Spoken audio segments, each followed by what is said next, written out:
Aloha! Welcome to TMDR, the Maui Daily Report for Friday, April 25th, 2025. I'm Patty Lee, and these are some of the stories that may interest you today. Yesterday afternoon, a boat in distress offshore of Aloha Valley on Molokai called in a mayday. 2 people swam to shore and were walking back in the area of Aloha Valley.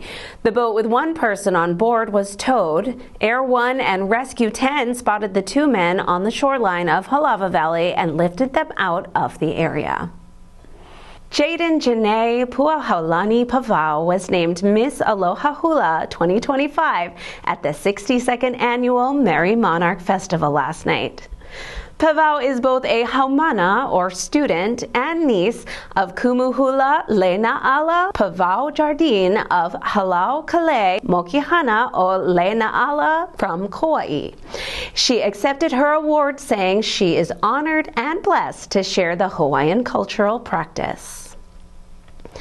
Nearly 70% of Hawaii businesses have been significantly affected by the Trump tariffs, and 27% have been moderately touched, according to preliminary results of a survey being conducted by the Hawaii Chamber of Commerce.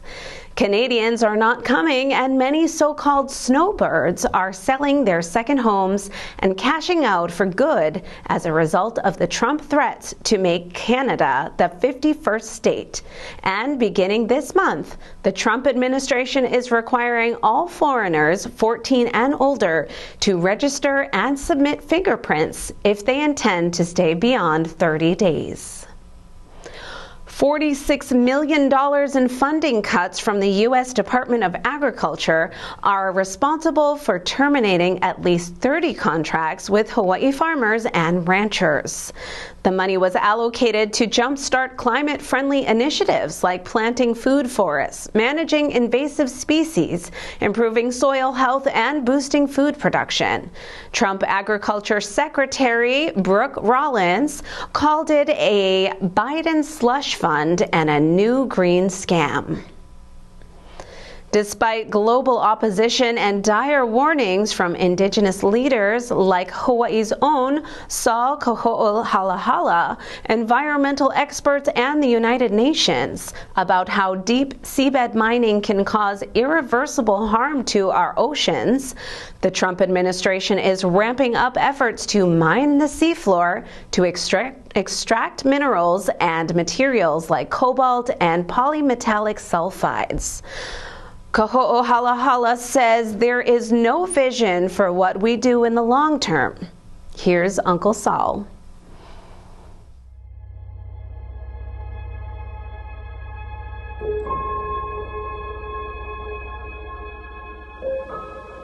In our mind, there is no division of the seas.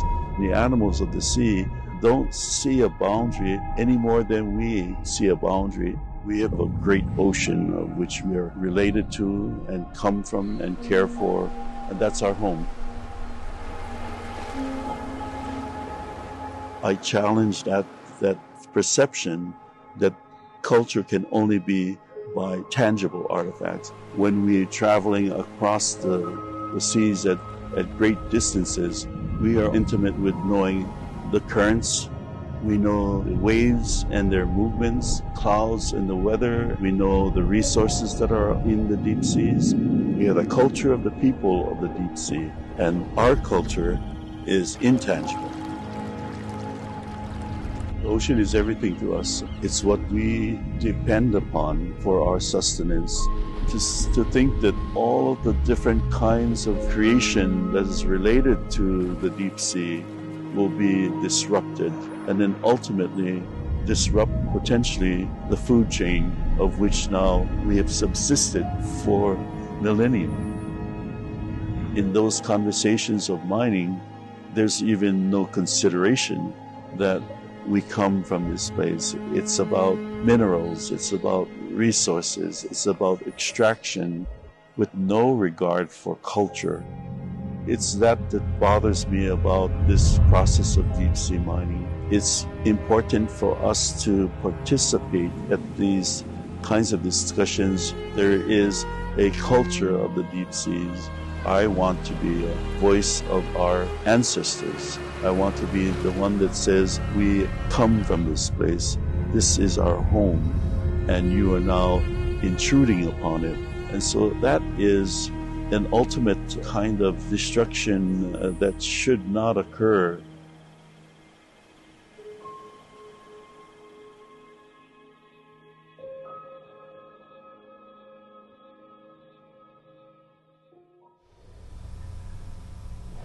And wildfire recovery continues to move forward in Lahaina.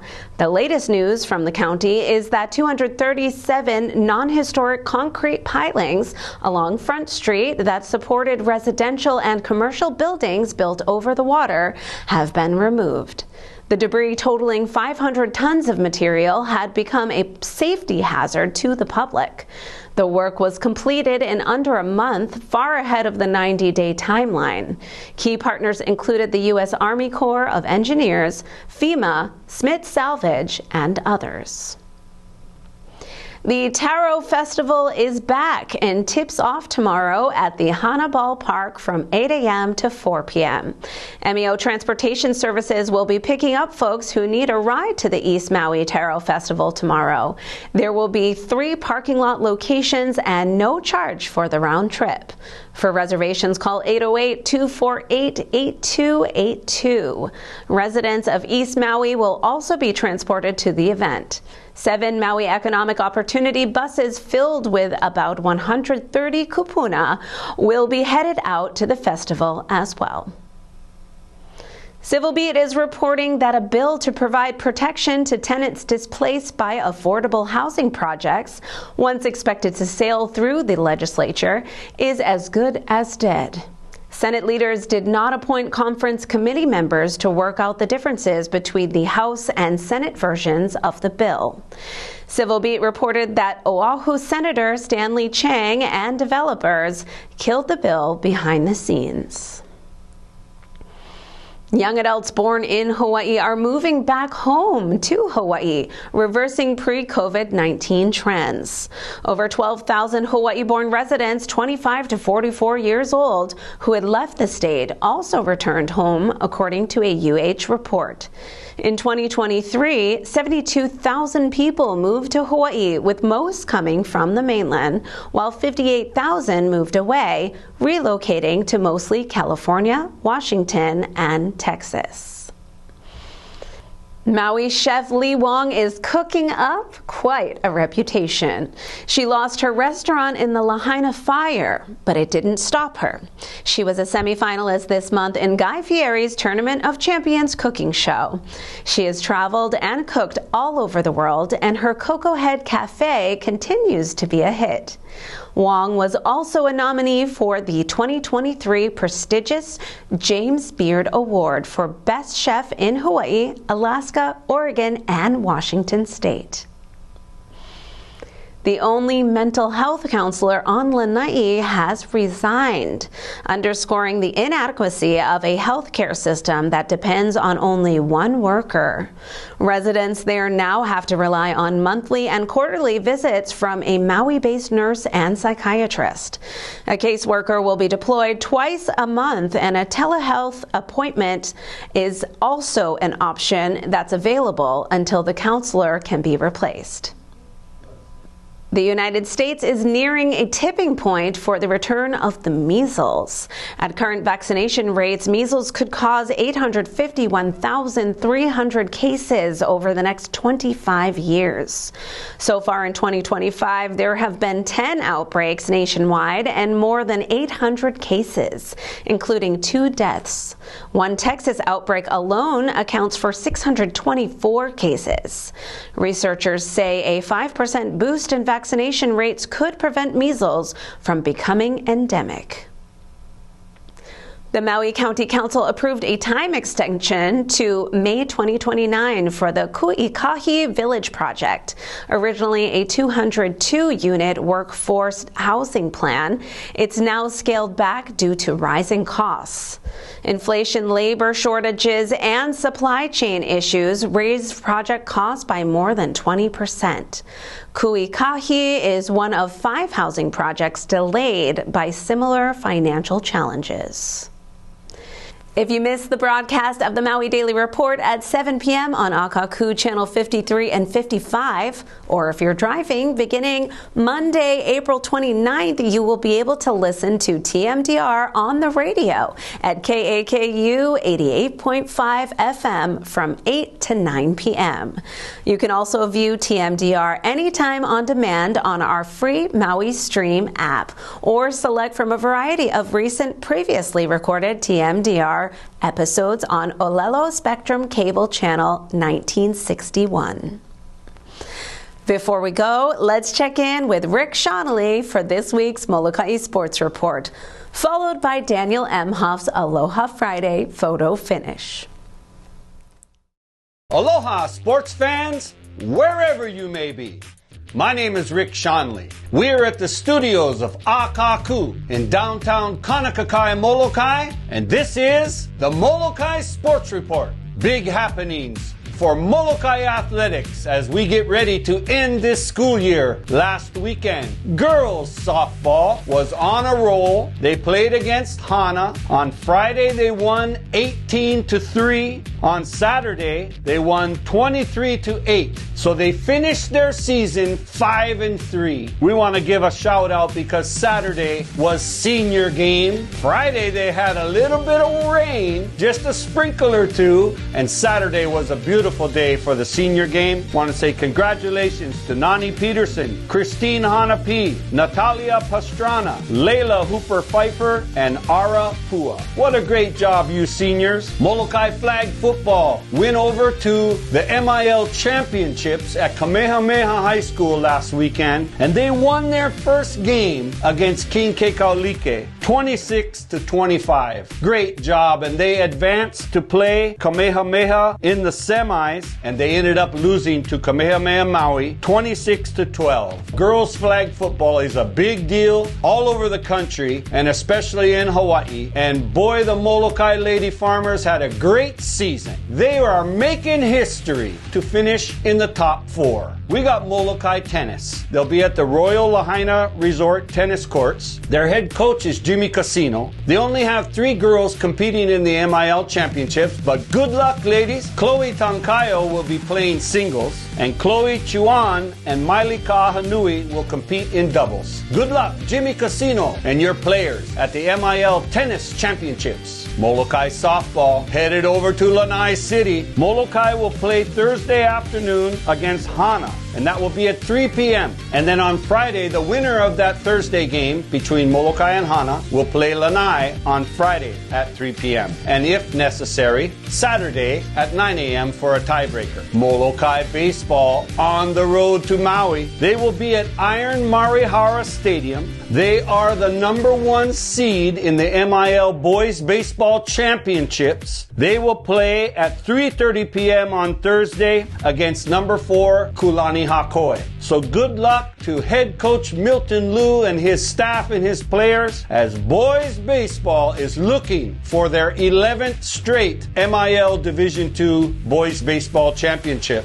We are home at the barn this weekend for boys volleyball, hosting the MIL Boys Division II Championships. Game time, Thursday, 7 p.m., Molokai against Lanai. And the winner will play Friday against Seabury Hall. The championship game again, Friday at 7 p.m. and Saturday at 10 a.m. if necessary. Molokai Athletics is on a roll. My name is Rick Shonley.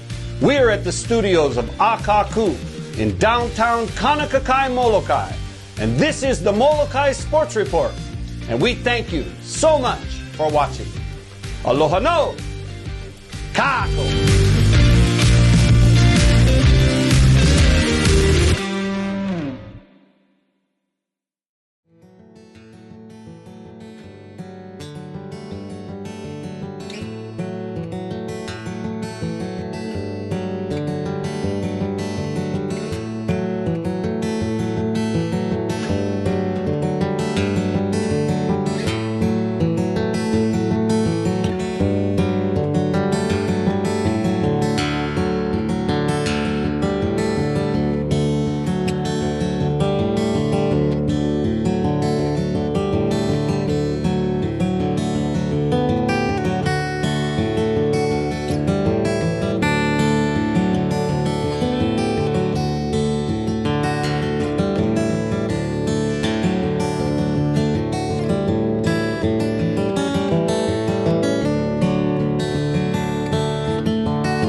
That's it for today's Maui Daily Report. Mahalo for joining us, and please keep watching Akaku channels 53, 54, and 55. You can watch Akaku at akaku.org or on your phone 24/7 with our app, Maui Stream. This is how we stay connected. I'm Patty Lee. Have a great Friday night and a restful weekend. Aloha.